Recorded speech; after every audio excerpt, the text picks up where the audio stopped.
Hello, everyone, and welcome to Recipe for Reality. I would normally be joined by Zach today, but after plenty of hurdles and obstacles, Zach is not able to join us right now. Granted, I don't know how long we're going to be podcasting for, so he might hop on. It'll be a surprise to all of us.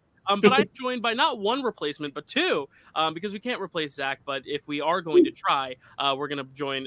We're going to bring these two on to join, which is Austin and Ingrid, who I mean, I look like Zach, so it's yeah, fine. you look. Yeah, I mean, it's fine. I was gonna have Ted here stand in for Zach, but I think you do a good enough job. Welcome Austin and Ingrid to the draft once again. This is our second time doing this for 2 seasons in a row. I love talking Survivor with these two lovely people next to me. We met doing a Survivor related thing. They hosted me in a game that I played and admirably lost in. But it's always fun to talk about a season that I don't have to play, that I could just merely be an observer of. How's it going, guys? Are you liking the season thus far? What's up with you guys? How's it going? Yeah, everything's good. Just life, work, all that stuff. Right. Take it day by day. As far as this season, Okay. I don't know. Yeah. I haven't loved it yet. I haven't been. I don't know. I feel like every season in the new era, by this point in time, I have someone I love. Okay. And I'm like hardcore ride or die. Like, I want this person to win. Mhm. And I don't have that yet this season. There's we don't have people an I Emily like, Flipper. and there's people I'm like meh, or there's people I don't like. But there's no one like last season. It was obvious whenever I was on here. I was very team Katora. I loved Katora. Oh, okay. Yeah, Katora. I loved Katora. 40 was this 46, right? Yeah. So many numbers. Now that they're all numbered, it's I know like, there's no distinction of seasons anymore. yeah, 44. It's I not was like, full yeah, you on can't just point the it out. season 44. I was fully on the jam train. Like, Oh, lucky you. every season I've had someone that I've just been like heels dug in, like actively been able to. And this season, there's people there's people I like that I am rooting for, but there's no one that I'm like, oh, if this person goes home tonight, I'm going to be devastated. Mm-hmm.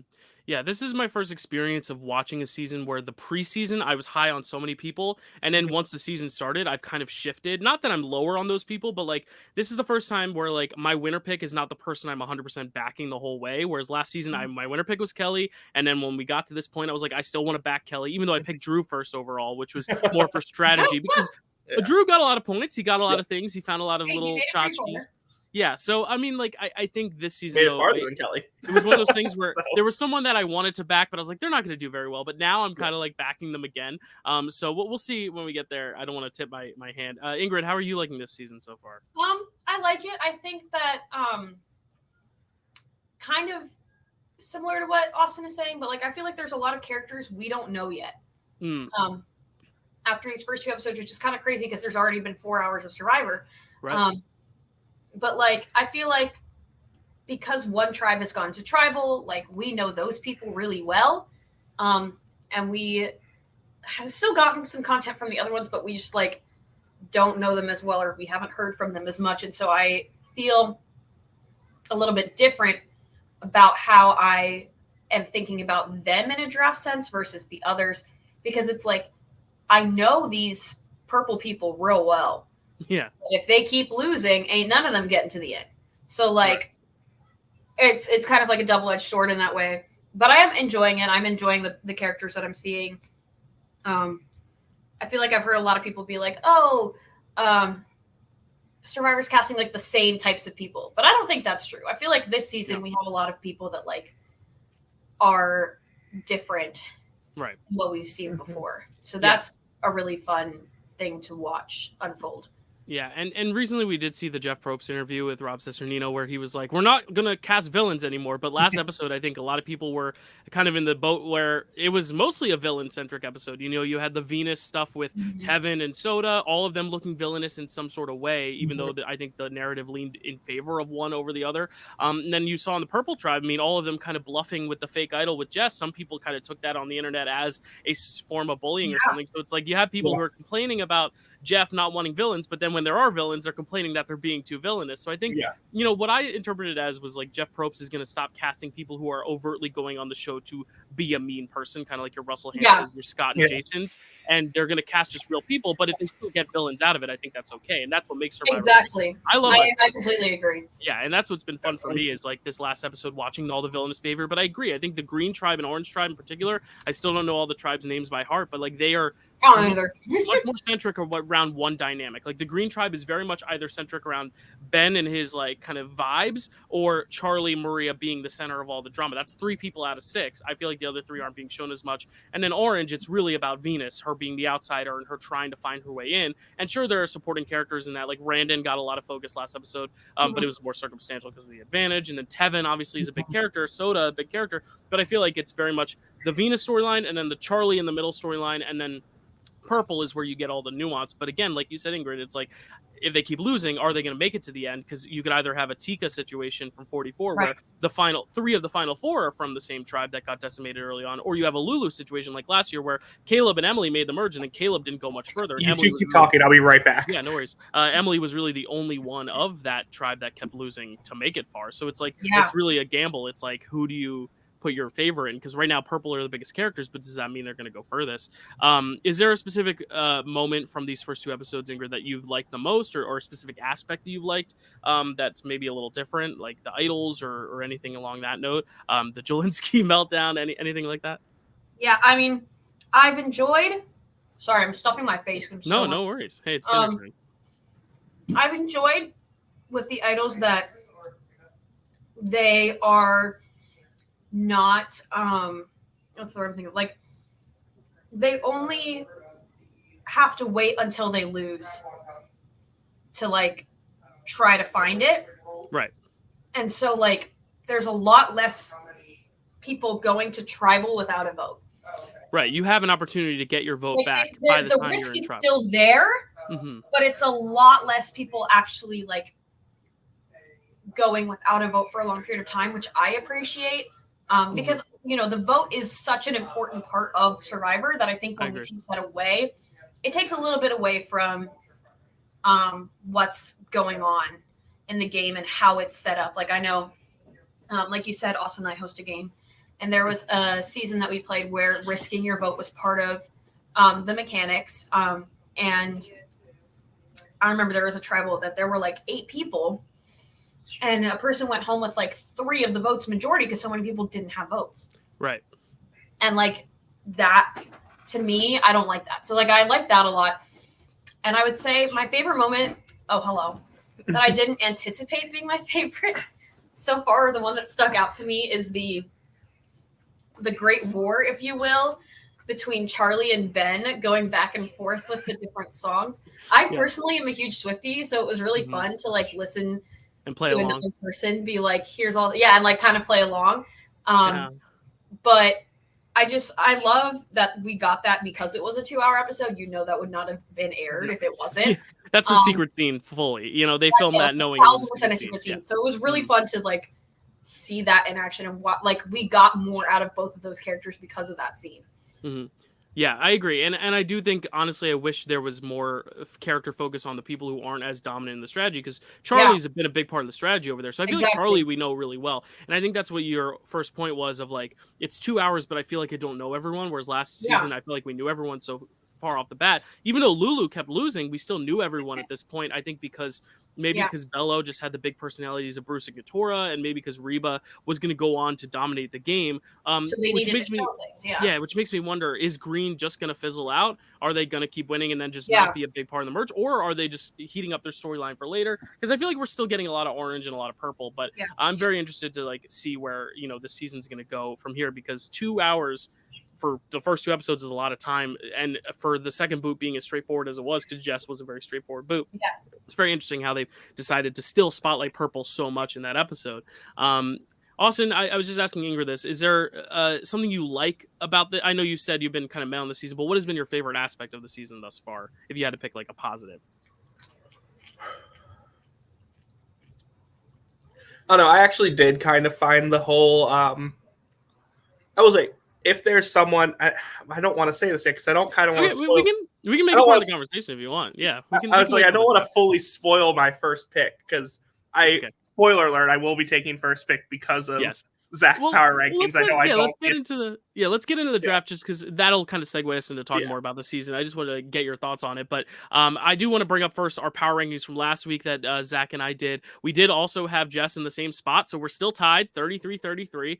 We had Jelinski in the same spot the week before. We had Jess in the same spot the week before. This week it's a little different. I won't bring up our rankings yet because I don't want to tip my own personal draft picks.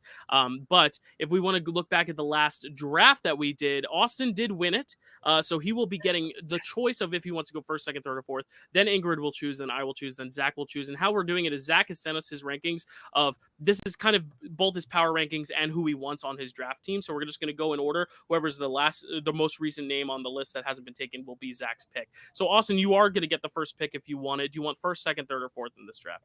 I'm gonna take first pick just because. First pick, okay. Like I said, if there is one person I'm rooting for, it is this person, and I know if Zach gets put above me, Zach gets the pick. Okay. So I might know who that is because we all saw Zach's ranking. The audience didn't, though, so the audience is in suspense. Ingrid, would you like second, third, or fourth pick? I'll take second because he scares me. Okay. I'm actually going to let Zach take third and I'll take fourth because last time I picked first and I feel like at the end I was stuck with whoever was left and I didn't really love that. Let's just look at what we did last year just so people know and so I can recap what the rules are. But I was stuck with J Maya at the end, which I'm glad was not Sabaya or Sean, I guess. But I was upset because I didn't think J Maya was going to do very well. But I was happy getting Jake in the third pick was big, and Caleb having a big moment got 22 points, which is just as much as some of the other jurors like Kelly and Kendra. But Austin, you really killed it with Katora and Emily and Bruce being three. I did not want Bruce, but I took Bruce just because I felt like he was going to be. And look at this. The whole thing was I knew it was either going to be a Bruce or Katora story, and I took it as like my fallback in case I was wrong about Katora. Yeah. And then he just went on a individual immunity run. And well, we do see the two biggest point getters were Austin and D because they were the final two. But D only got one more point than Austin. But Bruce was third, and Bruce went pretty much earlier than Jake, Drew, Emily, Katora, and Julie. So I think it's really cool that you got Bruce at that value, and that you were able to ride that out because he did win like 2 or 3 immunities off the bat. But I just want to recap what our points values are. They're not going to change because it worked last time. The scores were all pretty close. So it's not like, there was any sort of remedying that we needed to make, but the winner will get 7 points, which is the most of any. So if you get the winner, you should be awarded the most points for that. If you survive a day, you get a point. So some of these people have already gotten 5 points because they've survived 5 days. Finds an idol is 3 points. Tiffany already has those 3 points because she has found an idol. Randen has not gotten it though because he doesn't have the idol in his possession yet. A successful shot in the dark play or idol play is worth 5 points. This means that if you negate a majority of votes, it is a successful play. So if you play an idol on someone else and it negates a majority of votes, it is a successful idol play. So we're going to count that. But if you negate like 1 vote, that will not be a successful idol play unless we all deem that it is a successful idol play based on split voting or whatever that leads to success. But tribal immunity win is 2 points. So anyone who has 1 immunity that has not sat out, sit-outs do not get those points, is worth 2 points. Individual immunity when we get to the merge phase is 5 points. 10 or more confessionals in an episode is worth 2 points. I believe this most recent episode we saw Tiffany get more than 10 confessionals and Kenzie get 10 or more confessionals. So far they're the only 2 to pick up 10 so far in a single episode. And then an episode title gets you a point. The first episode title was Jelinski, so it doesn't count because he's out. The second episode title was Ben, so Ben got a point there. And then medevac or quits, you'll lose points, and a vote against loses a point. So Banu has lost a point because he got a vote against him. Otherwise, it's pretty straightforward. Everyone's pretty even going into this, so it's not like we're drafting anyone with a huge boost. Everyone is in the 5 to 10 range, except for Banu who has 4. But spoiler alert, I don't have Banu too high on my power rankings, but we'll see. So Austin, why don't you kick it off and draft your first player here that is going to represent your team this year, your winning team. Let's see if you can go 2 for 2. Who's going to be your first player? And you can give a little bit of a discussion on it. So to go back to the question of like moment or moments I've enjoyed. And also, so me and Ingrid also do our own personal draft, like when the cast is revealed. Right. Like not even when like CBS releases cast, but like when InsideSurvivor.com drops the cast. Okay. So that we're like no way of potentially finding a spoiler or anything like that. And as like preseason started going, there was one person I really liked that was on Ingrid's draft. And I begged Ingrid to swap me. I let Ingrid pick anyone except for one person on my team. Because he's mean. because he knew that was the person I wanted. But I also liked her. And now I'm kind of regretting trading Ingrid because the person Ingrid took is the person I'm going to take first here now. And that's going to be Tiffany. Okay, cool. Great pick. So Tiffany, if there's someone that I'm like slowly getting to the point of wanting to like dig my heels in and root for, she's probably near the top of that list. I think she's highly entertaining. I enjoyed her a ton in the premiere, and then even more in the next episode. I thought all the stuff of trying to lead Jess to find the fake idol and not be like literally going out of her way to point where the idol is. All of that was a lot of fun to me. I also I'm a sucker for, I know that there are some fans who are like, keep your social politics out of my Survivor. I'm not one of those people. I like when Survivor addresses the social issues and stuff like that, or when any show does. So I felt like it was a really powerful moment after the immunity challenge where she was talking about not wanting to appear as like the angry black woman. I just felt like that was really impactful. And so I really like Tiffany. So regardless of whether it's going to be a good pick in terms of how she's going to do, because I do think there is going to be some potential for this purple team to like really struggle in challenges for a while. Who knows if they are the new Lulu or not, and what that will end up meaning for anyone on that tribe. I like Tiffany, so I just want to have her on my team, and I know I don't get her if I don't take her. Yeah, no, it's a great pick. I was definitely, she was in my top 3 considerations, so I definitely like her, Tiffany. She's a local for Zach and I. She lives in a town like right next to ours, which is really cool.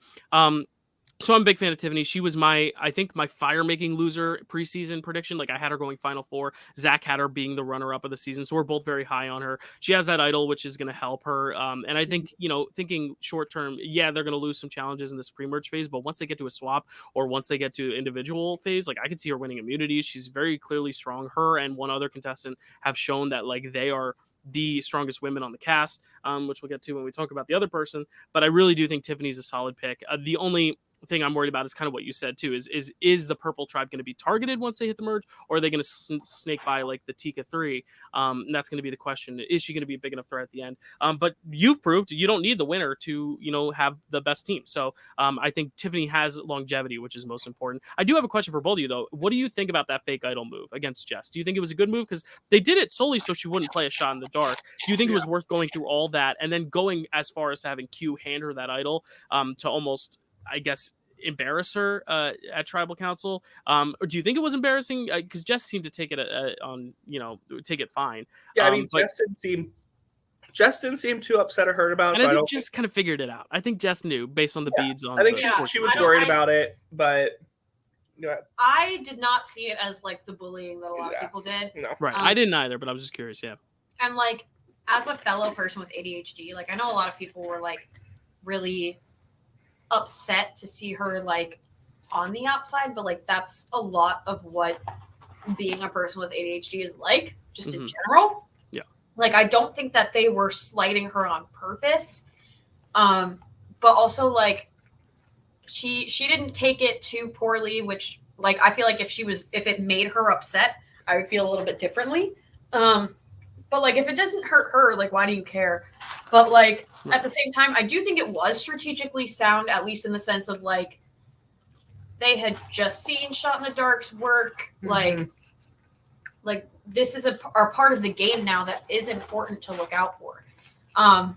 And so I definitely think like they knew that she knew she was a target at that tribal. And so I think that strategically it made sense for them to do it. I do think that Q handing it to her was overkill. I agree. Not in like a mean way, but just like I think they blew their cover that way. Yeah. I think if she would have found it, she would have believed it a lot more. But I think that, like, yes, Jess was not as, like, she wasn't running circles around them strategically, but, like, she's not stupid. Mhm. And you could tell, like, when he gave it to her, she was like, why would you give me an idol to play for myself? Yeah, I agree. I Yeah, Austin, go ahead. don't think him handing her the idol is overkill, simply because everyone except for Banu was in on it. Mhm. And Banu, like, Jess never, at least from what we saw, Jess doesn't say Q gave it to her. Jess, like, Banu has no way of knowing that that is what was done. Mhm. And if all three of the other people, like, agreed on that was the move they were going to do, I don't think it's going to, like, inadvertently, like, put a bigger target on Q or anything like that. Mhm. I think we don't want Jess to play her shot in the dark. Therefore, we have to do this. I think, yes, there are other ways to do it. I think part of what raises the suspicion for Jess is, and what I was really wondering why she wasn't saying in the first place at all, was just like, why does she need to play an idol if Q wants to vote for Kenzie? Right. Like, Yeah, we true. should have 3 votes. Like, that's more of the reason to not play your shot in the dark, Jess, is we need 3 votes to get out Kenzie because Tiffany's not going to do it. That's smart. If Yeah. Tiffany and Kenzie are 2 votes, if you play your shot in the dark and it's just me and Banu, that's 2 votes. My whole thing is, like, I don't think the shot in the dark is all that threatening. And at the time of them recording it, they hadn't seen Caleb. So the only successful shot in the dark they had seen was Jamie's that didn't end up mattering. Didn't So matter. it's also a question of, like, why are you going through all this effort when a shot in the dark, worst case scenario, she plays it and it's a 1 in 6 shot and it's successful, then you just vote out Banu, and because she's not going to have a vote if she plays her shot in the dark. So I think it's one of those things where it's like, I don't know why they need to go through this when they could have just voted Banu on the revote if she ended up being safe and then do damage control later. That was my own thinking of it. Don't go through all this. Also, because this is time to strategize. And I feel like them putting the idol out there is almost kind of taking up more time and distracting their attention elsewhere. But I just thought it was an interesting, thing that we've never really seen before on Survivor, at least in this sense, being a strategic defensive shot in the dark play. So Ingrid, you are up next. Who would you like as your first member of this draft? Yeah, I'm gonna say one last thing about the idol thing, and then I will say my pick. I think the fact that they did that and then she played it, in my mind, I remember turning to Austin and being like, there's no way they didn't vote her out. Because if they don't vote her out, Q's in a lot of trouble. Right. For handing her that idol when she discovers that it's fake. So I think, like... Well, yeah, you were saying not specifically them. You were specifically saying there's no way Q voted with her. Right, and if that's the case, then she's gonna go home. Yeah. But, like, so I just remember, like, partially it, like, kind of spoiled the vote. Obviously, it was very straightforward, but, like, they did put a lot of emphasis on what if it became this? What if it became this? And the tribal was kind of crazy. There was a while where I was like, maybe they'll just vote out Banu because he's being crazy right now. Yeah. But as soon as she played it, I was like, there's no way. Like, I don't think that they would do that. But I'm the picture, or the people I'm picking between. One is like my heart choice, and one is my head choice. And I think I'm gonna pick my heart choice. My heart choice is Kenzie. I love her. Okay. She just is my girlfriend. And also, like, she's from Charlotte, North Carolina, which I'm from North Carolina originally. Okay. She had the reason that I was a little hesitant is because she got a lot of negative content in the last episode, but I also don't know if that was just them trying to divert some attention from Jess. Right. Just so it wasn't so like, here's Jess going home. Ta-da. But I do think if she is able to get out of that hole, I think she has a really good shot. And Austin picked her first on our first draft. And he said, he was like, I'm picking her because she's a hairdresser. And Jam Jam was a hairdresser. And he did amazing. And I still think she has that hairdresser potential. Yeah, Know the because it's a people around social her, it's a kind of social thing. profession. You're talking with people Yeah. nonstop. And I think My winner Tiff pick was also Kenzie. is that close to her, then Yeah. that is a really good thing. Right.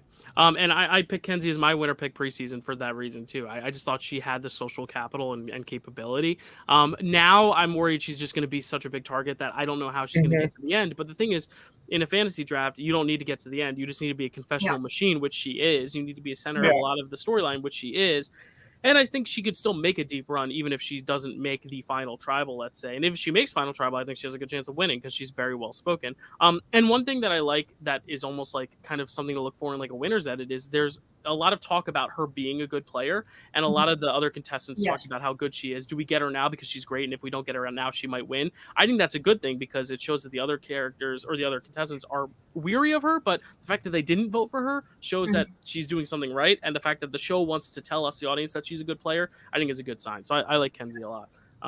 Any thoughts on Kenzie, Austin? Hello? Oh, Random car beep.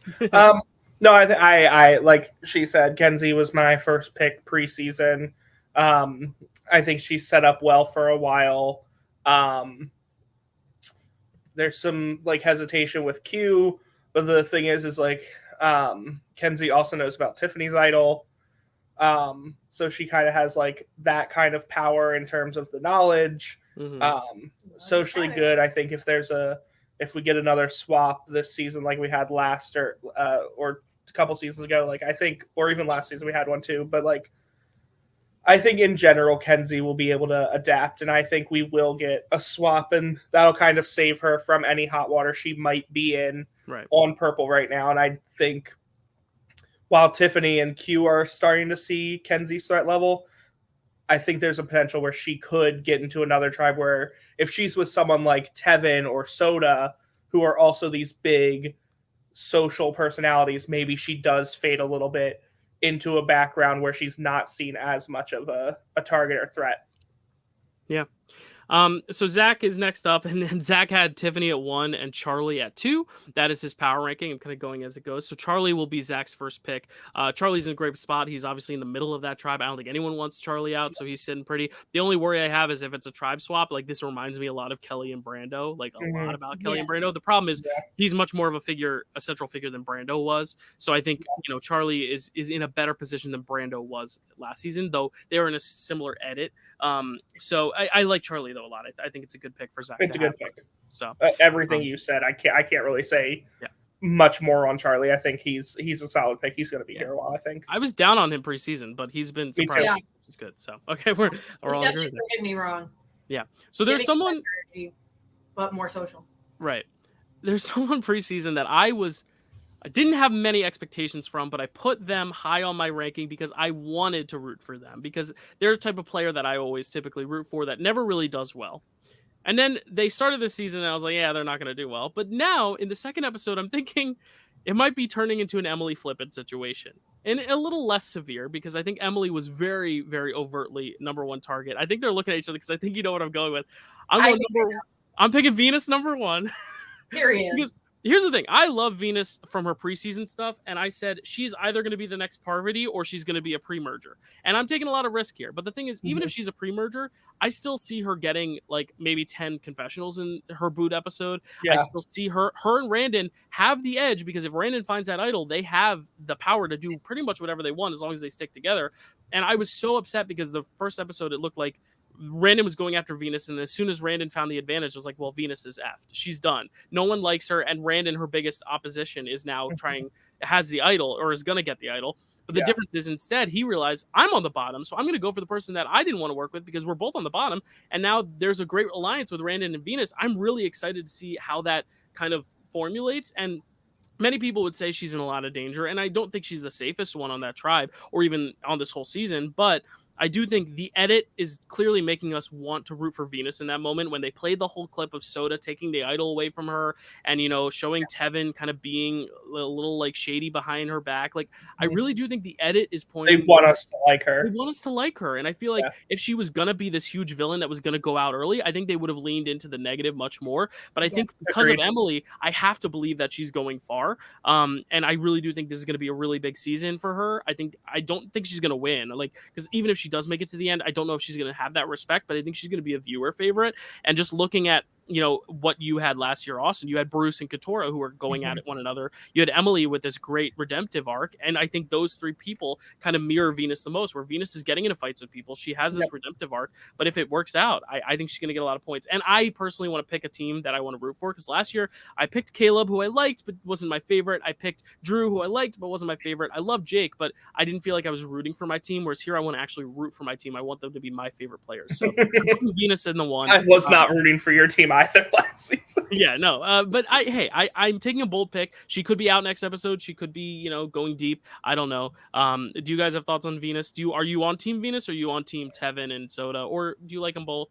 But I like all of them. Yeah, no, I like all of them. If I had to, like, I'm not as anti like Soda taking the idol. I don't think it was intentional of like taking the idol. I think it was more like, let's let everyone touch it. And I even think in episode 2, I don't think she was that clip was very deceptive. But again, it's the edit. So like, the edit wants us to think a certain way. To me, when I watch that clip, it looks more like she's just trying to like get a hand on it real quick. Like a good luck, like we rub the idol type thing, which I feel like a lot of tribes do. Mm-hmm. I like all of them, but I'm mad you took Venus, because I thought, like, because I know where Venus is on Zach's power ranking, so I was like, you know what, I might be able to like, oh yeah, Venus is very low. Venus in that swing back where I get 2 picks later. Obviously, I'm not going to be able to do that, so I am a little bummed, but no, I think it's a good pick. Cool. Ingrid, any thoughts on Venus? Yeah, I like her. She's kind of in the middle for me. Like, sorry. I think relating her to Emily Flippin is a really good comparison. Because I absolutely despised Emily at the end of episode 1. I was pissed she didn't go home. I was like, what is this woman doing? Mm-hmm. She is like, where does she fit all that audacity? Like, what is happening? And then she grew on me significantly. And by the time she got voted out, I was sad that she was going. And I kind of feel myself going on a similar trajectory with Venus, not as intense. But like in the first episode, like I was kind of annoyed with her. Mm-hmm. She was like, how dare Randen find me and know that I was being sneaky? I was like, well, you weren't like hiding it that well. Right. Like that kind of stuff, like that annoyed me. But I do like the idea of the two of them teaming up. I think that could be really fun. Especially because in my mind, Randen is like kind of a nobody right now in the game. So like, I think it's really cool to watch the two of them come together. But I also do really like Tevin and Soda. So like, I worry about her in the terms of like, will she be able to do enough socially? Yeah, definitely like wearing her emotions on her sleeve, like like expressing her disappointment and things like that, and that's not sitting well with her tribe mates. So I think I'm waiting to see what she does in a swap situation. I think. Yeah, yeah, it's very interesting because like I want to see Orange go to tribal the most because I want to see how that plays out. But I also don't want them to go there because I'm worried for her that if they go there, she goes home. I think the fact though that she said like I want to take this tribe down once we hit like the merge or swap, I think that's a good case for her longevity, and I can't wait to see what happens when she does get there. And she could end up flaming out, but I'm very confident that she'll at least make it to either a swap or a merge, so we could see. I agree. My next pick, because we snake it here. And this is a very precarious situation for me because I've never been in this situation. But I want to go with someone from green because I really don't think anyone from purple is going to win. And the two people that would be most likely to win, you've already taken. So I'm going to go for someone on green. And I'm between two people. There's one that I think is more visible than the other. You're going to take the other one, so it doesn't matter. I don't know if I'm going to take the other one or not. Let him talk. I know. One might be more vocal. I'm solely because they were higher on my radar preseason, and because I think they had a really good winner quote in episode 1. I'm bringing Jem as my second pick. Also because I have a little crush on Jem, but also Jem I think is playing a good game. She's in the middle, but she's not any of the targets, but she's also not running things. And I think if they do swap, kind of how Kelly and Brando were running things, look who the first 2 boots on Bello were last season, were Kelly and Brando, or Brando and then Kelly. So I really do think there's a potential that if, that other person that I'm alluding to goes into like a merge situation, especially having an extra vote, that could be dangerous. Whereas I think Jem is lying under the radar, but they're still giving her enough to where she's not invisible. She's not purple, which is hard to say in a tribe where in a season where there's a purple tribe, a purple player. And I think that first episode, she got that winner quote out of nowhere, which she was like, everyone's going to be taking one another out, and then I'm going to be sitting there as a sole survivor. It's so generic, but like, why else would I put it in there? Though the second episode had me a little worried because she was very, very minor in that. But again, Green didn't do anything. There wasn't anything happening with Green except for Maria and Charlie running the middle. So and that was kind of something we had already established. So I really think it's just a matter of, once they get to tribal, we're gonna see some stuff happen. And she said in her pre-season press that if she gets an idol or something, she's gonna play it just because she wants to be safe than sorry. And I think that's someone who's probably gonna rack up some fantasy points because she at least wants to find stuff and play stuff. And hoping that any of those are successful will get me some points. So I think Jem's someone in the short term I'm not gonna get a lot of points with, but for the long term could get points. Kind of like Dee last season, where she didn't get a lot of points earlier on, but then when you hit the merge, she got immunity points and survival points, and she didn't find an idol, but she still made it far. So and got the most points of the season, D. So I feel good about Jem. I still am not 100% sure that she's my winner pick right now, but based on that first episode, she at least has a winner quote over the other person who I think is getting the edit she's getting because it's more circumstantial, because she needs to get that edit right now because she's in a lot of power, whereas Jem is getting unnecessary positive content, which I think is good. So I might be reading too much into the edit, but I love Jem. I liked her preseason a lot, so I'm happy for getting Venus and Jem on my list, and because I have crushes on both of them, it's perfect. Good picks. Don't like you right now, Dylan. Good pick. Sorry. Jem was my preseason winner pick. Okay. Jem was the person that I begged Ingrid to swap me anyone on my team for. And I was like, okay, whatever. So yeah, it's a good pick, and I agree with all the words that you said about her. I don't have much more to add. I will say, you're talking about maybe you're reading too much into the edit. I can't fucking read this. Sorry, I don't know what the. No, you can curse. Okay, I don't know what the edit is this season. Like that's Right. that's the other thing that's the edit feels weird to me this season, to where I'm not, and maybe it's the double 2-hour episodes is what's making the edit There's feel almost weird too much content. You couldn't whittle it down. Yeah. So that might also be what's off-putting for me about this season is the edit too. But yeah, no, it's a good pick. Because you've also been getting people who've been getting such positive and then such negative. Like episode 1 Tevin versus episode 2 Tevin could not be any more different in terms of how the edit is portraying them. Same with Venus. Same with a lot of people. Even like Tiffany and Kenzie had more negatively skewed second episodes, even though I don't think they were bullies. But a lot of people are perceiving that. Even Banu, who is like Mr. Happy-go-lucky, sweet, joyful Banu, is getting a lot of negative content. So it is hard to read, which is why I also feel good about Jem, because she's kind of right in the middle. Ingrid, any thoughts on Jem? Yeah, I mean, I was pretty indifferent on her preseason, hence me letting him have her, because he clearly cared about her more than I did. I mean, I like her. I feel like I am missing her a little bit. Like, I feel like I'm not noticing her as much in these first 2 episodes, which is not necessarily good or bad, like you said.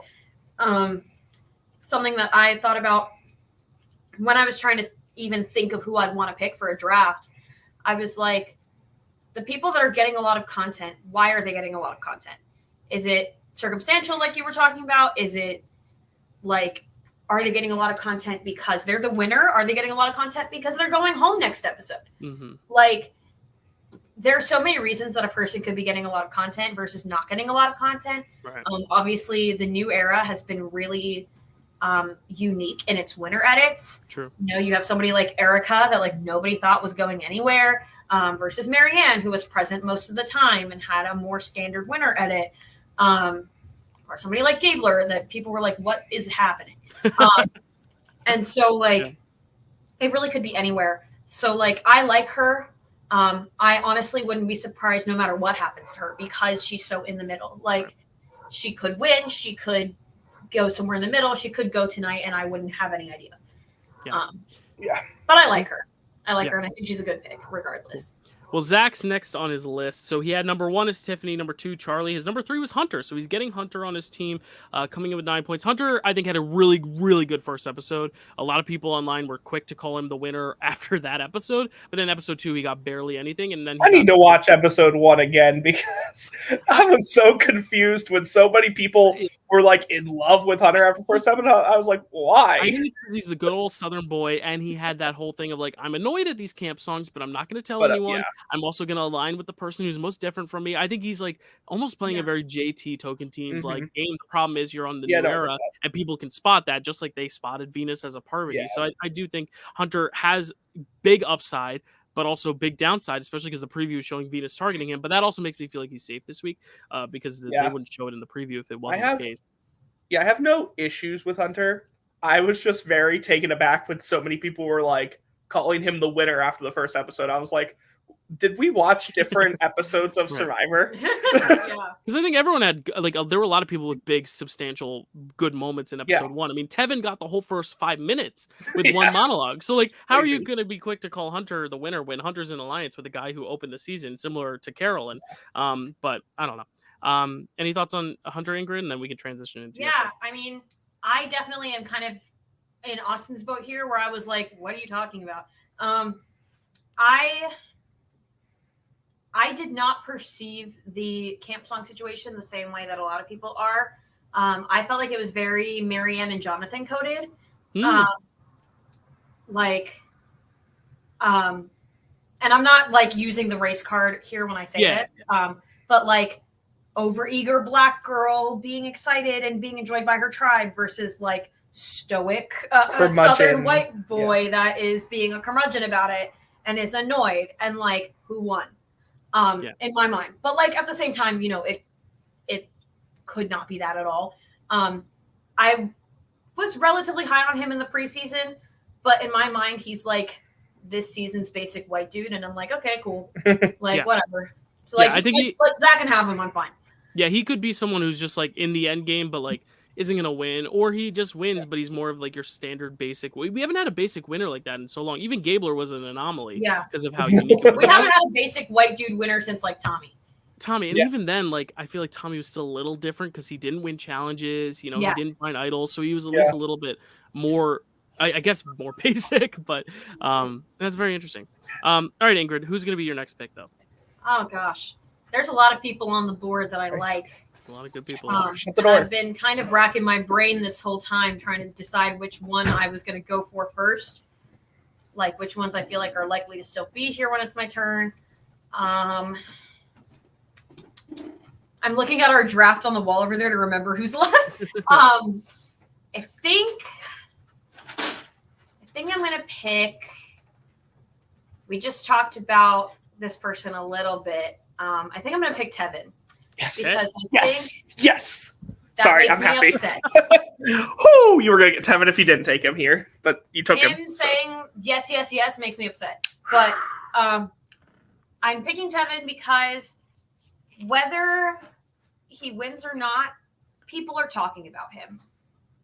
And he's getting a lot of content. Like, Carolyn didn't win, but she still had those, like, that, you know, whole thing at the beginning. She was super present throughout the whole season. Like, whether they're saying good or bad things about Tevin, they're still talking about him. And I think that he's going to be a force socially. I mean, I'm imagining like him and Kenzie coming together in a merge situation and being like best friends and like secretly running shit. And things like that. And so like, I think that he has longevity in my mind. I don't think he's somebody that they're going to get rid of for the sake of getting rid of someone. Unless he were to get like swap screwed or something. Right. Also, he's very strong. Like he's been doing really well in the challenges, and you wouldn't necessarily expect it because he's not the conventional. You know, Hunter's the one you would expect, and Hunter is doing great in challenges. But yeah, you're right. Like Tevin's been. And I think that he's going to get a lot of screen time, which is good for my points. Yeah. For sure. Yeah. So. Yeah, he's going to be a confessional machine, I think. All right, Austin. Who is going to be your? You get 2 picks now. Was Tevin going to be one of your 2 picks? No. She hadn't. Okay. All right. No, I think Tevin will probably be here a while. I think he's a good pick. I am going a little bit more on kind of what you were saying with your draft, where I'm still going to be picking people that I want to win or I'm like wanting to root for. And while Tevin's not necessarily someone I'm not rooting for, I don't think he's in my top 4 of people I'm rooting for. Okay. Who is? So my first pick, which I was worried you were going to take, I was worried she was going to take because I know she also likes this person. Someone I was not very high on in the preseason, but in these first 2 episodes has definitely changed my mind and made me very excited about her. I'm going to take Maria. Nice. I knew it. I'm going to take Maria. Everything you've said about her, she's kind of that center of that. She's the center of that tribe. Yes, that could spell danger for her in the future, but I think it's also a testament to she could find herself in that position again in a swap scenario where if she's that good at connecting to everyone on this green tribe, could she be just as good connecting to anyone else she comes into? I think she's super strong. I think she has definitely the ability to win individual immunities when she makes the merge. So I think Maria is a solid pick at number 8 here.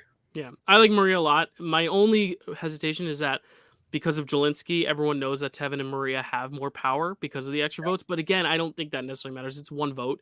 If anything, you vote with them, use that vote, and then after that, then turn on them. And the other thing is also, I think Maria, a lot of her content is because she got an extra vote, because she's in alliance with Charlie. Like, I think it's a lot of like circumstantial stuff.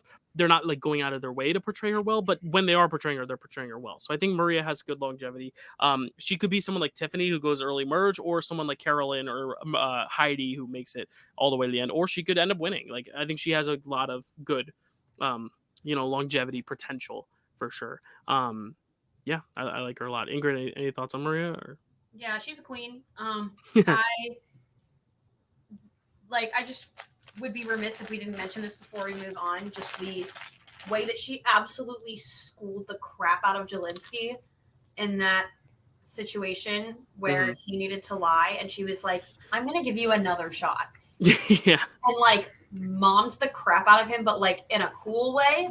I think she has definitely defeated the like tribe mom stereotype, which is good for her chances.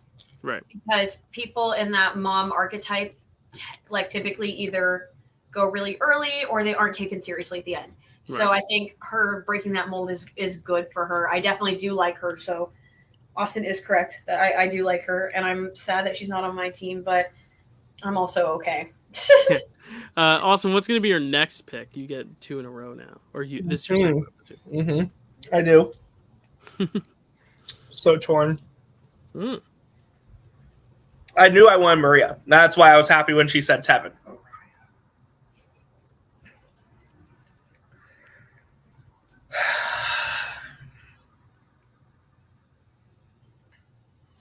I'm gonna actually say my thoughts out loud here because this is technically my last pick. Right, because you're gonna get whoever's left over at the end of this now. I'm debating between Ben and Soda. Those are the 2 I'm debating between. Because I think both are going to be around a little bit.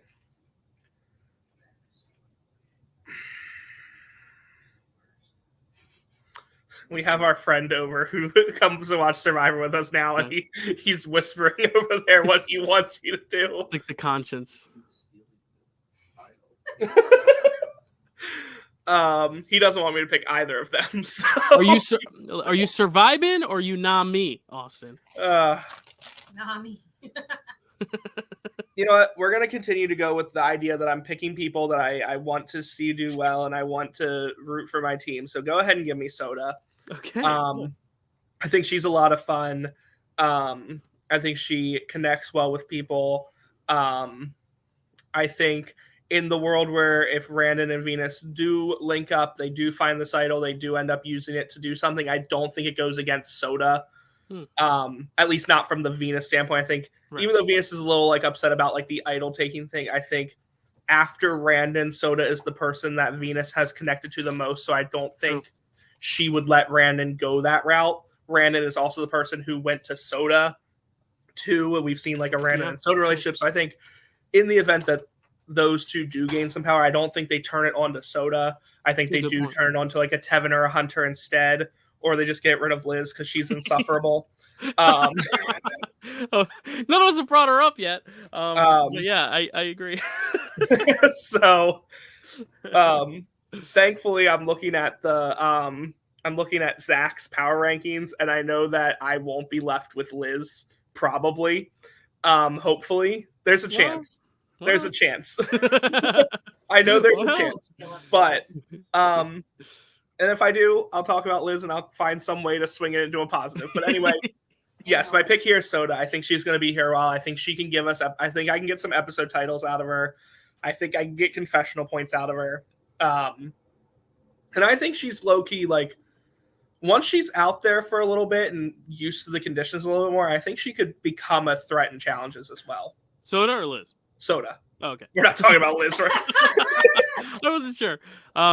Cool. Yeah, I like Soda. I really liked her episode 1. Episode 2, I think just because I'm so pro Venus, I kind of feel like the edit was giving me more of like a you got to root against Tevin and Soda vibe. So I hope it turns to where like they all team up and they go up against like maybe Hunter and Liz. But the problem is Hunter's so strong, so I'm worried they might go for Soda if they were to pull off an idol move, which is why Soda's low on my power rankings. But you made a good point. Like Soda has bonded well with Venus and with Randen, so maybe Soda is in a good spot. I do see Marianne upside though, which is cool. She just reminds me of Marianne, even though she's a little louder. No, I don't even know though. Marianne was very loud too, but Marianne was more of like kind of funny, goofy loud. Where Soda, you're like she's wow.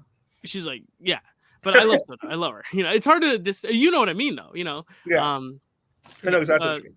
Yeah, Ingrid, any thoughts on Soda, and then we can transition. Yeah, I mean, from one teacher to another, I like Soda. I definitely see the Marianne upside of her, and like I am. Just like you, Dylan, I am worried about her in an idol situation. I think that Austin has good points, but also he was like, oh, they're not going to get rid of Soda in that situation. And I was literally back here like, yeah, I'm confident in that. I don't know. And I'm a little worried about like the like negativity that they're portraying her as. But at the same time, like we've talked about, so many people have been like this in the edit. And her edit in episode 1 was pretty positive. So, yeah, like, I have no idea. That's how I feel about most of this cast. I have no idea. I'll tell you right now, my 16 power rankings, I won't show it now because I don't want to tip who like I'm going to pick in the future. But at number 15, I did put Soda just because I do think if they were to use an idol, they were setting it up to be Soda as the boot. But I think, Austin, you make a good point to where I might remedy that and swap Soda with another person on Orange. But we'll get there when we get there. Ingrid, who's going to be your pick? So we talked about Liz. Liz is not my pick.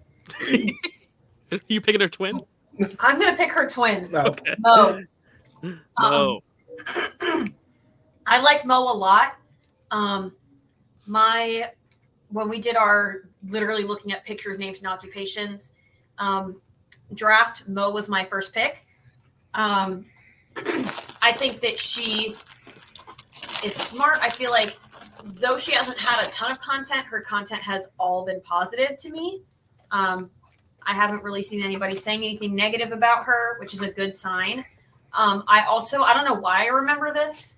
Probably because the Great War is so like my Roman Empire right now. But in the middle of their back and forth, the person who got the confessional talking about it was Mo. And I think that that's important. Like if they're going to show something like that, like why are they having Mo narrate this situation? You know what I mean? So I thought that kind of boosts her a little in my brain. They also spent way more time than they needed to looking at the two of them on the bench and letting them talk back and forth. And I feel like that's fun to me.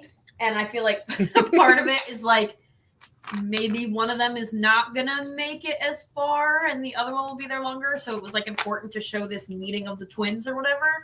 And if I would bet my life savings, I'm not going to, but I would bet my life savings that Liz goes before Mo because she's just that insufferable. Yeah. 100%. So could Liz be your Nora of the season, though? No, could Liz be the Nora of the season? Survivor's going to be ridiculous, and somehow that's not going to happen, and then we're going to lose everything. Y'all, so, Liz is the winner of this season. Liz is going to. Do I pick Liz next? Well, I I felt Dave stops comfortable watching leaving Survivor. her this late to pick because I feel like she's a little bit of a sleeper pick, Mhm. but For sure.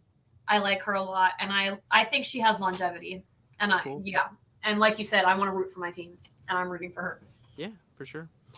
Yeah, I agree with you. I think Mo's a sleeper pick in the fact that she's not as visible, but I think she does have a good quality to her that like could give her Aubrey upside, where like she ends up being this like kind of big contender that no one expected type thing. So I really like Mo a Yo, lot. Zach is gonna be so happy about his team.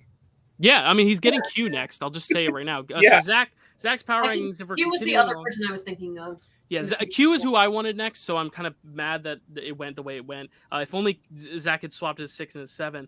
But he had Tiffany at 1, then Charlie, then Hunter, then Maria and Jem, and then he had Q at 6. So he's gonna get Q here in his third pick, which I think is big. I mean, Q is kind of running things over there, even though I think the girls might be tight. I mean, honestly, I think Q and Tiffany are tighter than Tiffany and Kenzie, though. Tiffany seems to be the core of that tribe, but I think Q also they need him for strength. They're not getting rid of him if they lose again. So I really do think Q could be here for the long run. I think it's a good pick to have, even though he has the least amount of points right now, save for one other purple member. I do think if the merge comes, he's going to win an immunity or two. I think so. I think that's a good spot to have for Zach for Q. I mean, do you guys have anything to say about Q? Not really. I mean, I think we've said a lot about Q already. I like him a lot. Yeah, I like him a lot too. I didn't expect to. He has Caleb downside. Mm. That was the reason I chose Mo over him. It's just because I think he has Caleb downside, and I'm worried that like he could like get to a point where if he does make it to the merge, he is this like huge target. Right. I can also see the world where he doesn't make merge because we swap and they're like, well, let's get rid of him. Especially if there's other strong guys to carry the tribe. I think there's definitely a situation where like there's a lot of opportunity for him to go home early, not because of necessarily him, but because of like unlucky situations. Yeah, it's interesting because I think Q could be someone who, like, if they don't swap and they make it down to 3, let's say they boot Banu next, then if it's the 3 of them, it's really just Tiffany picking between Kenzie and Q because she has the idol, so they wouldn't vote Tiffany. So I really do think it could be one of those case scenarios where he just ends up getting like almost Sabaya'd out of the game because there's really no other option. But I do think Q's in it for at least the merge phase. I think he's going to make it there because he has been such a focal point, and he's likable. He's not like a domineering presence either. Even though he pulled that move with Jess, like I still like him a lot. No, I like him a lot. Yeah. So. And I didn't expect to. I thought him and Hunter were the two that I'd be like, all right, they're the bros, they're the jocks, but I really do like him and Hunter. And Zach has them both.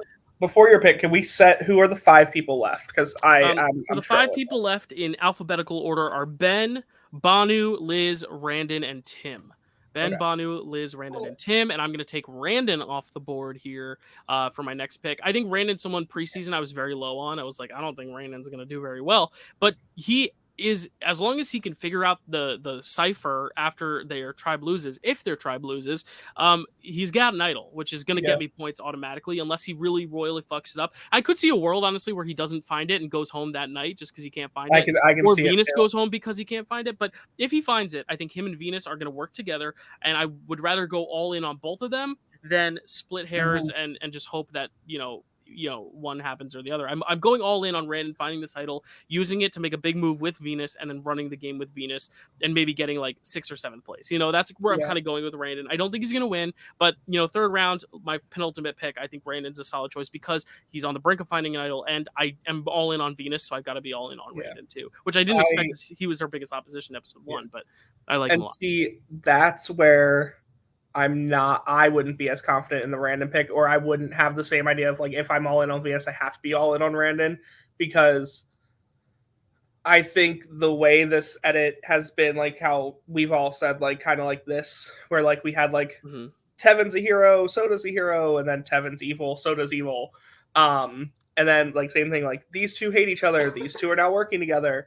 Like it could easily flip back here, and I could see a world where if in this episode they do lose and Randon can't find it, I don't think it's going to be Venus. I think Venus is smart enough to be like, hey, Soda, Randon told me he has this. He doesn't have a vote. He's like, he can find an idol, but he doesn't have it right now, so we should get rid of him. Yeah, she could sell him out, but I really do. I don't know. I honestly don't know if they're going to lose. I think purple might just keep losing just because that's the trend we That see too. with the new era. Which is also why I'm not going to pick a purple in the last spot either. I'm going to pick, sorry, also, I'm going to pick Ben. Ben has already 10 points, so he's already leading the charge, which is kind of crazy because Ben doesn't feel like a focal point of the season, but he did get a really good amount of personal content last episode. My worry is that the personal content is because he's going home soon, but my hope is that it's because he's going to be a big character in the season. I don't think he's going to win, but he's someone who could very well be a 0-vote finalist. I really do think he could be a 0-vote finalist, right? Yeah. Like he has the makings of being that person that, like, why would you get rid of him? He's not a threat, but why would you let him get to the end because he's a threat type deal, because he's a social threat more than a strategic threat. I don't know. I really do think Ben is someone who I would personally want to take to the end because I don't think he's going to out-talk you in a jury scenario, but I also would worry about him getting votes because he's social, but also I think this game has moved past the whole, like, we like you best, so we're going to vote for you most. Otherwise, I do think there's a chance that some of these new era winners maybe flip. Because I think last year a lot of people liked Austin more, but they respected Dee's game more. So I think it's one of those things where I think Ben should be a lock to go deep, almost like kind of how Julie was a lock to go deep last year, where we were like, if she's not voted out next, she's going to go deep, and she did. So I think that's kind of Ben's trajectory. I don't think he's going to dominate this game. I don't think he's going to be the driving force of this game, but I don't see why they would take him out now, especially because I think there's a very obvious boot if the women are sticking together on green. That's not Ben. So, yeah. Which is Zach's next pick, Tim. Yeah. I'm gonna cry. Any thoughts on? I guess we could rattle off Ben, Randen, Tim, all those because Zach's getting Tim. Tim was actually his number 8 pick behind Q, Randen, and then Tim at 8. Zach has 4 picks and got all 4 of them out of his top 8 on these power rankings. I will say, why don't I rattle off Zach's power ranking now, since Zach's bottom 2 are also the bottom 2 that Ingrid and Austin are going to decide between. He had Tiffany at 1, then Charlie, then Hunter, then Maria, then Jem. Then he had Q, then Randen, then Tim, then Ben. Then he had Tevin and Soda. Then he had Kenzie. Then he had Mariah, Mo, and then he had Venus. He had Venus in 14, which I take offense to, Zach, if you're listening. But he saved Banu and Liz for the last 2 spots. I won't tell you all where he had them. Actually, I might as well, because I mean, Zach and I have both done our rankings. He had Liz. I can actually pull up the graphics since mine are here too, and we've gone through them. But we both had Banu in the last spot. We both think Banu's going home, but he had Liz before Banu. I have Soda as the boot for there just because of the foreshadowing with the idol thing. But he had Liz and Banu in the bottom 2 spots, and that's who we come down to here. So, Ingrid, you're making the decisions. Who's getting Liz? Who's getting Banu? This is so hard because if Purple loses tonight, I think Banu goes home. Yeah. Mm-hmm. At the same time, is he going to get a lot of content today? Yes, regardless. Could be confessionals, yeah. Could be confessionals, but you also have to think about if he's voted out, he has votes against, yes. He gets negative points also, from all of that content. So here's the problem. Do I pick the significantly more likable person that is significantly less likely to be here a while? Or do I pick somebody that makes me want to run into the wall? That is probably going to be on my screen for a minute talking about how rich she is all the time. I will say, you did not like Emily last season at this point. Yes, but... Maybe Liz is the Emily Flippin of the season. Absolutely not. My mom is with y'all, and me. She hates her. She hates Liz. I don't hate Liz. Liz is a person. I don't hate. Liz is such a bad player. In the context of this game, I don't like Liz. Yeah, because stomaching Liz on this draft and the one Austin and I did is just too much for me to bear. I think I'm going to take Banu. Okay. I think he's going to get a lot of content. If a miracle happens and they win this challenge, it could be the break that he needs.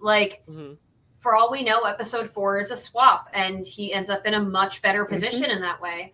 And he could make it far. It could be a Nasir situation, because he reminds me a lot of Nasir, where he is able to, kind of charm his way in. That is Banu.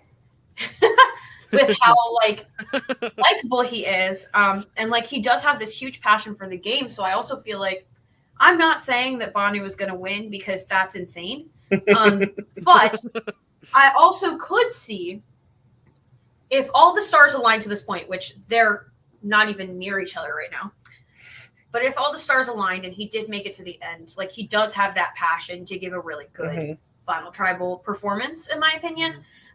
That could at least get him some votes, if not the win, in my opinion. But obviously, he has probably out of anybody on this cast right now the hardest road to get there.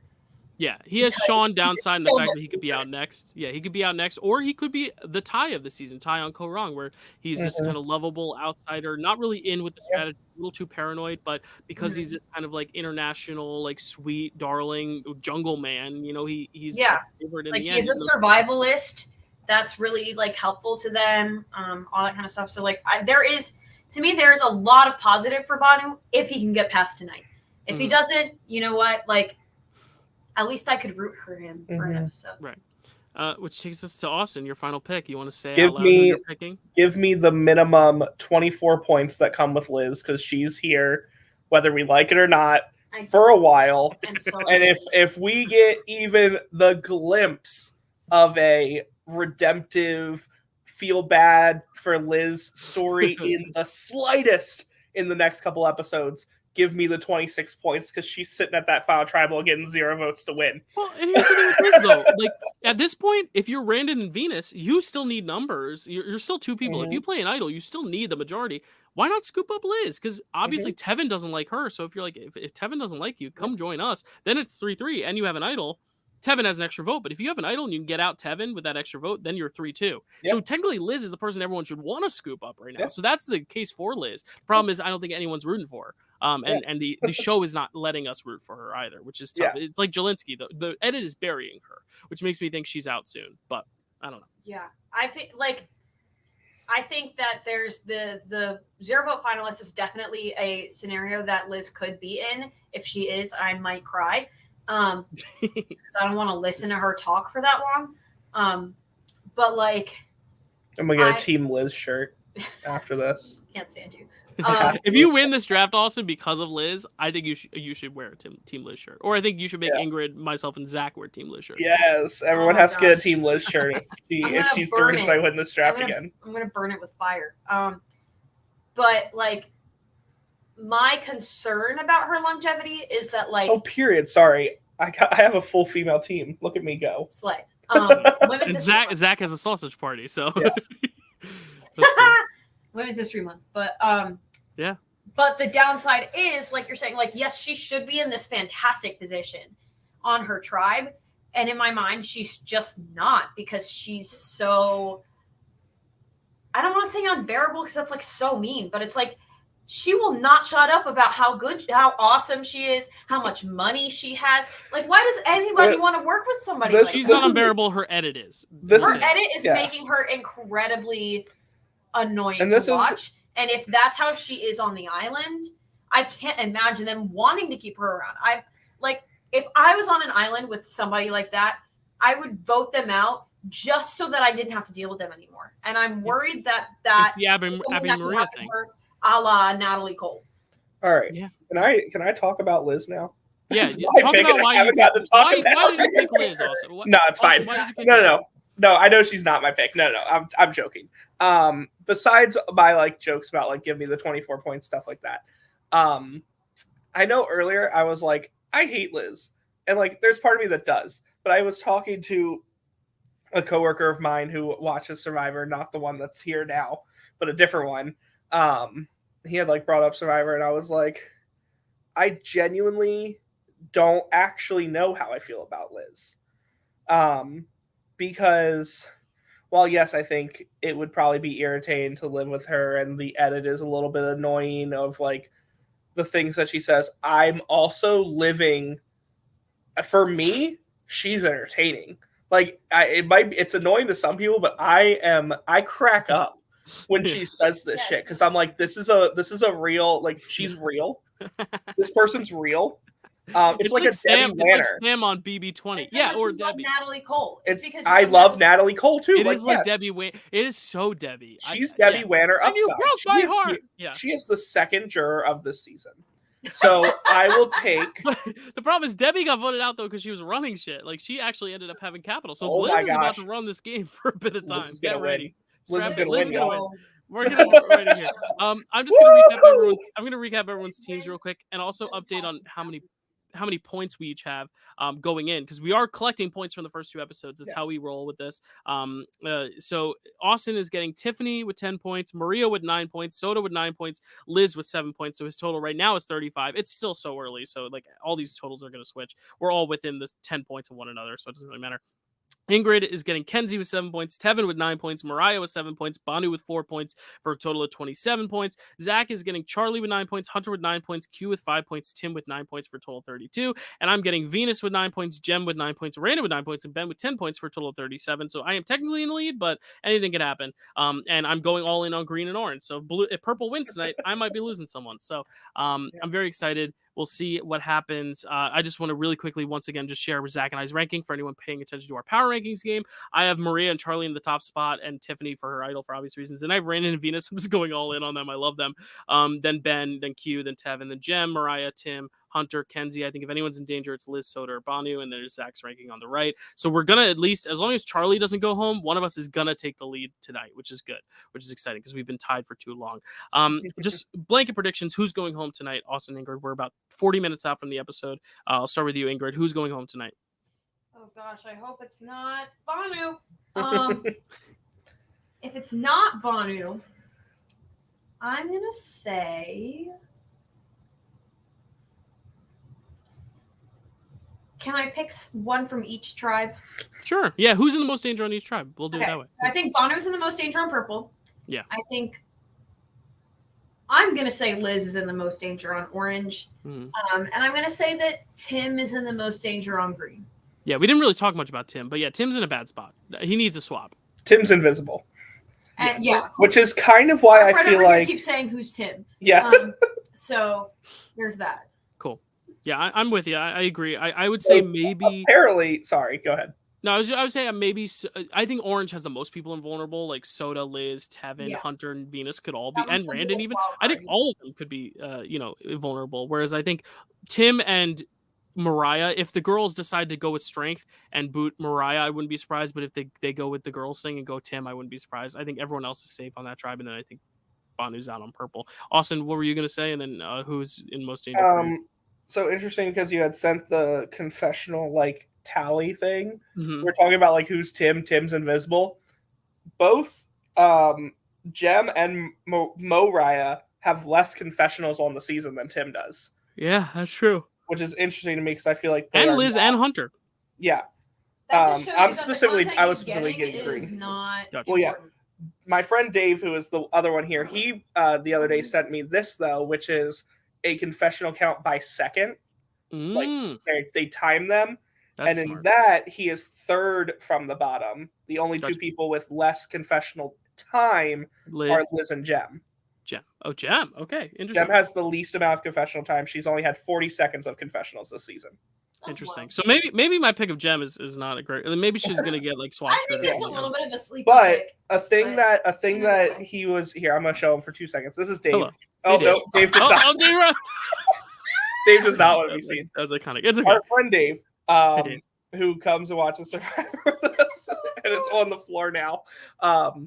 He had kind of pointed out that at least in these first 2 episodes, the people who go have kind of been getting a edit boost right before they go, which I feel like Survivor's kind of way of you played this season, you deserve to be seen a bit. Right. So I do think some of these lower people, like a Tim, like a Liz, like a Jem, or Ben, or even some of these people might not be going anywhere because they haven't given us the time from them yet. So that was my worry with Ben. I would actually be more worried. I'm going to look at this, and I'm going to look at the middle here, and I'm going to make some bold predictions instead of the Banu and all that. I do think Banu is gone for purple. If purple, I would not be surprised if Kenzie goes for purple though. Yeah, I could see that. Get a lot of attention last episode, in a slightly negative way. Yeah. My pick for green. I'm torn between 2. I'll make the bolder choice. I'm gonna say Ben. Yeah, because he got that personal content boost. Yeah, I think Ben, but I also I don't see Green losing potentially either. I think even though Orange has been the team that's coming first, I think Green is more of a solid tribe. And I think some of those interpersonal conflicts at camp might start to fester in the challenge, whereas I feel like Green is a unit both at camp and in challenges. I think Orange is Nami is starting to have a little bit of those issues at camp that could spill over to their challenge performance. And I'm going to make a bold pick that it's Randen if Orange goes. Okay. Yeah, maybe you never know. I'm gonna go with the route that Randen can't figure out the clue and Venus sells him out, because they have kind of been like, they even though like she's the one that they clearly want you to root for, I think they're still building her up as that like villainess. Right. Yeah, because we want to see her be a villain. We want to see a Parvati game. And honestly, people were saying this is like Parvati Russell 2.0, but she's Russell and he's Parvati. Yeah. And I could see that too. Yeah. So I feel like they're wanting us to root for it. I think they're kind of spelling it out for us. I could totally see this being a world where Venus like has now drawn Randen in and is going to devour him. Yeah. Yeah, you're right. I just also think they haven't even come in second on any challenges. So I really think if any tribe is gonna lose, if it's not purple, it might be green. But I just don't know, because green hasn't gotten a lot of strategy stuff. I don't know. There's one last thing though that I want to read into that just happened. Venus posted an Instagram post, which I'm not going to show because it's a little provocative, but she did write, "Drop your buffs, castaways. Time for another episode of Survivor tonight." Are they going to merge now, you think, or swap now? We could. Or do you think they would have foreshadowed that? I don't know. There was one time. Or do you think it's just because she's naked that she said drop her buffs? So we used she could be alluding to the next one as well. Yeah. So does that mean she survives this episode and then they swap in the next one? Maybe potentially. I think that's a possibility. So for sure. we once upon a time did like the power rankings, like you and Zach do. We did it with a group of friends on Facebook. Right. And one of the things that I got such a huge lead on everyone else from. Yeah, I'm still mad at you for this. In 42, I put Jenny in the last spot on her boot episode because of her Instagram post that day. What was her Instagram post? For no other reason. It was like she was posting about the show, and the paragraph that she put as her caption to me read so sentimental and like reflecting on her journey that to me it felt like I'm going home tonight in this episode post. Gotcha. Yeah, so I took the risk and put her at the bottom, and she went home. Well, Venus's first post is, "The cast is on fire. Catch me on Survivor tonight at 8." The second post last week was, "Time to hit the lockers, castaways. Tonight's episode's about to drop." And today it's, "Drop your buffs, castaways. Time for another episode tonight at 8." So I really don't know if that spells I'm going home. But yeah, that could be a thing to look into is social media activity, because Jess has been big on social media. And so maybe her and Jelinski both. So maybe they knew. Who's been the most vocal on social media this whole preseason? Kenzie. Maybe Kenzie's going on tonight. I don't know. But I think it's going to be interesting no matter what happens. But it's very interesting. If they do drop their buffs during the episode, that's a spoiler of Venus. If not, if it's next week, then we know maybe she's going to survive it. But I think Venus is okay. I agree, though. I think Randen will go before Venus, regardless, whether or not they work together or not. But thank you guys so much for doing this. It's so fun. I wish Zach. We love being on here. Yeah, of course. I wish Zach could have been here to do it, but I'm glad he at least sent a ranking so he could at least be part of it. Originally, I was thinking we could just give him the 4 leftovers, which would have probably been Tim, Banu, Liz, and Randen. We could have just given him the leftovers. Oh yeah, Randen was pretty close to someone he would want. Yeah, so he would have gotten like Liz and Banu if we had done that. So like at least we're giving him a fair edge. He has Charlie and Hunter, who I think are going far, and Q, who I think is going far. I think Zach is a good team. But Zach will be back with us next time to do a power rankings, and we'll have Austin and Ingrid on again during the season, because I think it's going to be fun to talk about these players that we're rooting for. But do you want to plug anything? Do you want to plug next season of LCA, when they can expect maybe applications to drop? Yeah, for that, maybe. Yeah. So we just wrapped up season 5. Which Zach played. Zach got the runner-up of the season in our most recent LCA season. Survivor Lights Camera Action on Facebook is the group page, so go ahead and join that. Our next season is our co-host Dylan's favorite show. We are doing a Steven Universe themed season. It'll be a fans versus favorite season.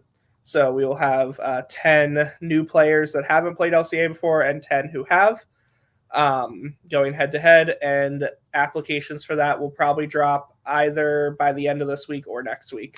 Cool. Yeah, so if you all are interested in playing, I'm going to be Jeff Probst right now. If you think you have what it takes to play LCA and to stay on the couch but also still play Survivor, go to the LCA Facebook page because it's great stuff. Great stuff they put on there. Austin, Ingrid, and the rest of that team. It's an awesome org, an online reality game. For those who don't know, we are part of the org, sphere. So go check it out if you've always wanted to play Survivor but are like not sure if you would do really well but want to test out at least the strategic and social stuff. Then check out orgs because they're a lot of fun to get your toe in the water. And then if you think you could do it while starving, then you apply for the real show, which I did LCA while starving. Or if you're Dylan, you play from the couch but also starve yourself. Yeah. It's a lot of fun though, and that's my favorite org out there. So go support them and go apply if you think you have what it takes. I know there's people listening who want a crack at Survivor, so this is your opportunity to play. And I'm excited to see everything I have. So yeah, I'm excited to see who the favorites will be, and who the fans that are new to the game will be. And thank you both, of course, so much. Anything else to plug on your end, Ingrid? No, I mean LCA is what I do. That's cool. My life. When I'm not teaching. But yeah, I mean, if you are out there and have never played an org and want to try one, I can't not recommend the one that I help run. LCA was the first org that Dylan ever played. And it was a very good org to start it out on. Like I felt very we've had quite a few people at this point start with us, and I think that we're really good about being accommodating to new people. And helping them out and making sure they kind of know what's going on. And it's a lot of fun. I'm enjoying hosting more than playing these days, but if I didn't ask myself, would I be good at this? I wouldn't be getting married in October. So, you never know. You never know. You never know who the next Robin Amber of the LCA or org community will be. So yeah, if you are seriously interested in playing, apply at the end of the week. Follow the Facebook page LCA. If you need help, I will link it down below, and go apply when those applications come on. And tell them I sent you. Tell them we sent you. Tell them you watched this and that this inspired you. Or even just watch the season to get a feel for what it's like. And then there's have more seasons planned ahead as well. We have our life in this org planned for like the next year because we're obnoxious.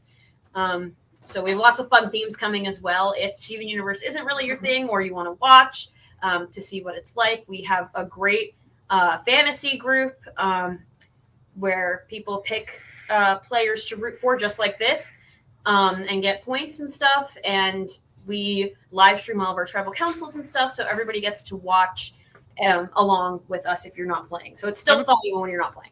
I have a question. Have you posted the most recent fantasy results yet? I haven't seen them yet. I don't think we posted the full graphic. We did in the awards say who won. How did I do? Because I think I did pick Haley and Zach. I can find it in like 3 seconds. I want to know because I'm pretty sure I picked Haley and Zach and Jeremy on my team, and I was very happy. Which would have been a really good team. Yeah. I'm thinking like top 10 is my goal. Maybe I didn't pick Haley. I definitely picked Zach and Jeremy. Won't even. Okay, it's okay. You can tell me after. But yeah, you got 7th place overall. Oh, hey, that's what I got on the actual season I played. 7th place. And the mini I played, I got 7th place. I'm just destined to always get 7th place on LCA. But if you think you have what it takes to come in 7th on LCA, apply. Tell them Dylan, Austin, and Ingrid sent you from Recipe for Reality and Zach, and apply because I want to watch you play. If you always wanted to get your toe in the water. So thank you guys so much for being on. Yes, be friends. And again, I wouldn't know these people if I didn't play. So if Zach hadn't convinced me to play, I'd give Zach all that credit. But yeah. I asked for Zach and he was like, here, I can't play, but here's Dylan. And what a wonderful surprise. Thank you. Yeah. But yeah, it builds friendships and builds networking. And if you want to be the next podcaster, I don't know. If you want to wear one of these sweatshirts, no, I'm not going to give you a sweatshirt. Maybe I will. if you watch this video and apply for LCA and win LCA, I'll buy you a Tribe of Spoken sweatshirt to commemorate your win. There you go. You have an actual stake now. But thank you so much for joining us as always. This is so fun, and I can't wait to see who wins this. And enjoy the episode, guys. We have a half hour, so settle in. And thanks for everyone who was watching live. We'll see you next time. Bye.